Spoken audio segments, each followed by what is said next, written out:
Ka arritur në 10, por ende nuk është një numër i mjaftueshëm që mund të arrijë të bëhet kontrollimi i plotë i zjarrit. Flakët e zjarrit vazhdojnë të përparojnë dhe momentalisht po nga plani që po shikojmë ato po i afrohen banesave edhe pse kreu i zjarrfikseve nuk e ka konfirmuar që banesat janë në rrezik. Gjithashtu forcat e zjarrfikses nga Kamza janë duke ardhur teksa pronarët e bizneseve po thonë që në fillim kur zjarrfikset e Tiranës kanë mbritur nuk kanë patur as ujë te pompa e tyre. Qartë. Por ti e konfirmon që ka banesa aty pranë vatrës së zjarrit apo jo? Janë disa banesa, le të themi në një distancë mesatare nga vatra e zjarrit, të cilat në qoftë se zjarri nuk kontrollohet në moment, mbase mund të vijë në rrezik disa minuta më vonë. Për këtë arsye edhe policia e ka zgjeruar perimetrin e sigurisë dhe i ka larguar personat të cilat ishin në afërsitë vatrës së zjarrit. Po, do të qëndrojmë dhe pak me këtë situatë, duke kujtuar dhe njëherë tjetër që nuk dim pra se çfarë ka pasur, çfarë aktivitete zhvilloheshin brenda asaj magazine, si rrjedhoi çfarë materialesh ka pasur aty brenda. Unë do duat kujtoj për gjithë ata që na ndjekin që ka pasur më herët situata të tilla të zjarrit në disa prej magazinave, si në zonën e Ish Uzinës Dinamo, pra të këtij tregu, por kujtoj edhe në zonën e tregut të medreses ose pranë saj,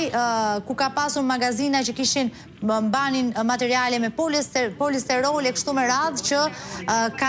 kanë qenë të ngjashme, pra një vatër fillestare të fuqizuara me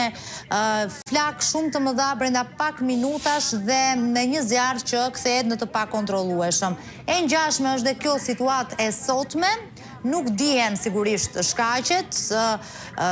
do duhet të ketë një hetim gjithëpërfshirës dhe një zbardhje të rrethanave për të kuptuar nëse bëhet fjalë për një zjarrvënie qëllimshme, atë çfarë ndalëm pak më herët me kolegun Kredi Boldi duke pasur parasysh që bëhet fjalë për një zonë të lakmuar për ndërtim apo ka qenë një vatër aksidentale. Gjitha këto mbeten për tu sqaruar në vijim në varësitë e hetimeve. Ndërkohë shoh një prezencë shumë të madhe të efektivëve të policisë, Henri. Në fakt ka një prani shumë të madhe të forcave të policisë, të cilat kanë zgjeruar perimetrin e sigurisë dhe kanë larguar të gjithë banorët duke mos dhënë asnjë arsye tjetër përveç se afrimit të forcave zjarrfikse, të cilat në momentin që është bërë zgjerimi i perimetrit të sigurisë e kanë patur rrugën e tyre për të kaluar. Nga forcat e policisë nuk është dhënë një shpjegim i saktë për largimin, por dyshohet se mund të ketë një rrezik të mëtejshëm nga flakët e zjarrit për personat që do të qëndrojnë në afërsitë flakëve. Ja, do të shohim nëse do të ketë nevojë për ndërmarrje të masave të mëtejshme lidhur me banesat që janë aty pranë. Ajo çfarë shohim dhe në pamje, Henri, është sasia dhe bën përshtypje sasia shumë e madhe e tymit të zi që arrin të dallohet në këto video, në këtë transmetim live, pavarësisht errësirës në këtë zonë.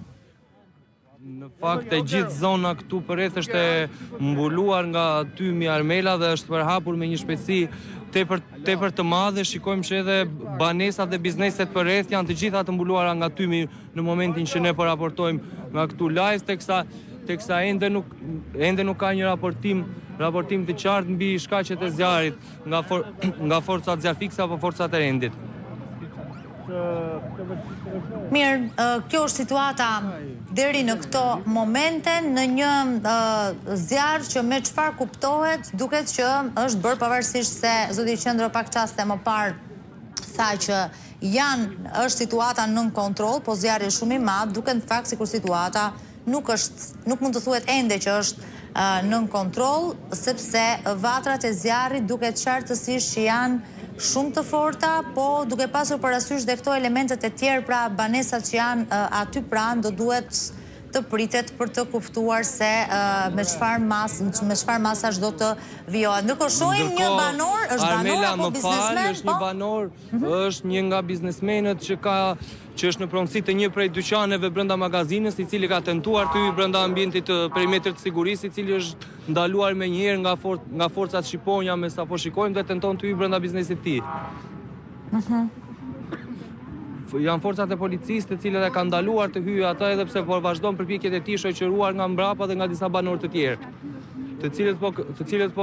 cilët po kërkojnë të afrohen drejt bizneseve të tyre dhe po i kërkojnë llogari policisë që nuk kanë forca